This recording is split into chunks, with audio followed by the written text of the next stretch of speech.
Ang dami ng mga bahay na wasak dito para sa NLEX SLEX connector. Ito na po ang latest update natin as of 2026. Ang NLEX SLEX connector, ito yung magkoconnect simula sa may C3 Fifth Avenue hanggang dito sa may Skyway Stage 3. At ngayon, may mga construction works at meron na ulit na demolish mga bahay dito malapit papunta sa Skyway naman. Kasama sa update natin itong gagawing NSCR project kung saan ito ay magiging elevated na.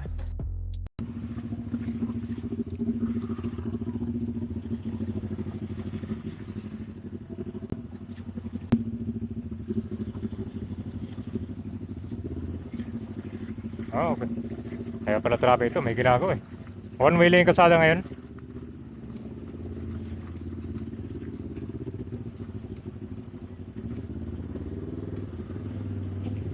Yun yung update natin, grabe oh. Formado na. Parang kanto, double decker na expressway dito.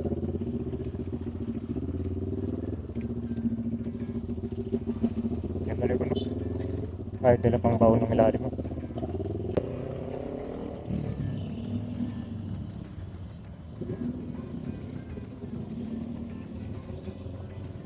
Yun no.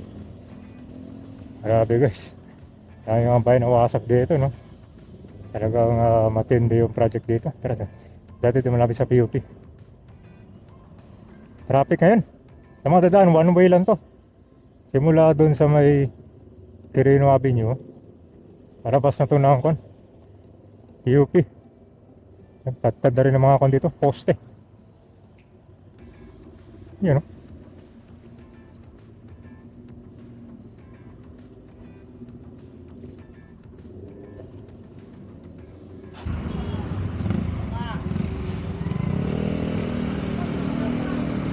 Parang ito na yung ramp nyo. Ay okay, meron na siyang ramp. San Juan Shaw Boulevard.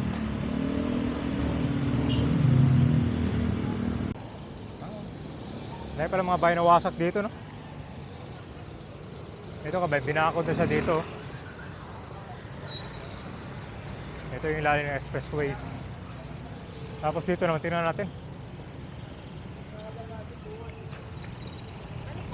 Ay, ito na yung ilalim mo. So ito yung mga kabayan na demolish dito, ang dami. Halos sa kaliwat kanan. Ano yun? Meron pa naman kasi mga nakatira doon. So yung mga dito yung daanan nila. Ay, pala na. Dito yung daanan ng train sa kabila. Yung NSCR PNR.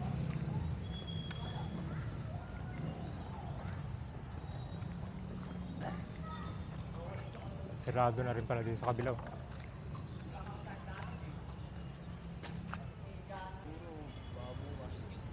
Kasi dito sila nagsimula ng buhay. Ito, ibang project din to. Oo, pena. Tapos dito ka naman. NLEX naman dito. Pwede rin pala gawing kalsada itong baba, no? Yung bayan, pwede siya gawing kalsada, parang service road.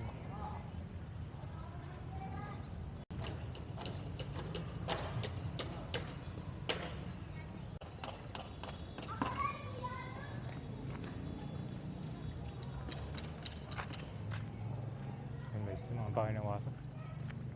Laki, no? Kakadikit yung mga bahay ito na nawasak eh.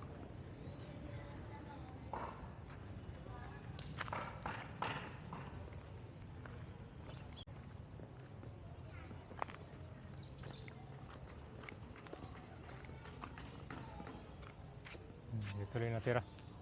So yan po yung update natin dito sa NLEX SX Connector.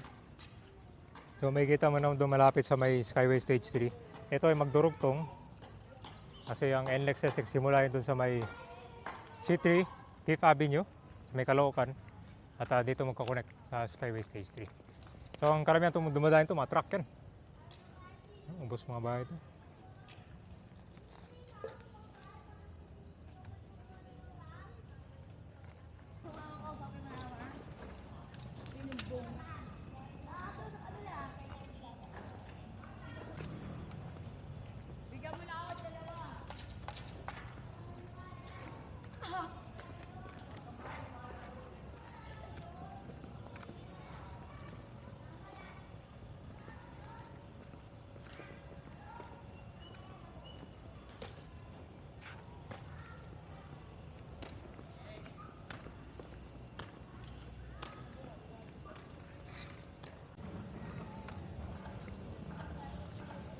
lawak sa ilalim, no? Tingnan mo.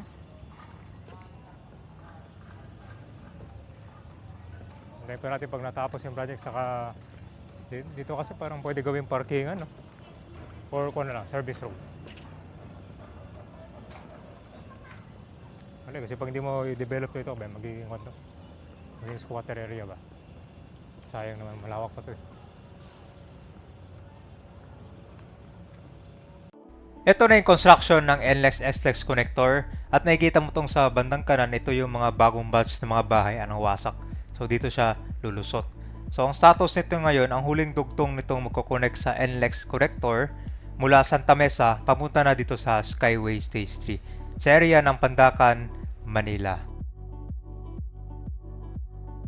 Bukas na yung Section 1 at Section 2 nito. Yung Section 1, Caloocan to Espanya. Matagal itong bukas ng early 2023. Yung Section 2 naman, ito po yung Espanya to Magsaysay.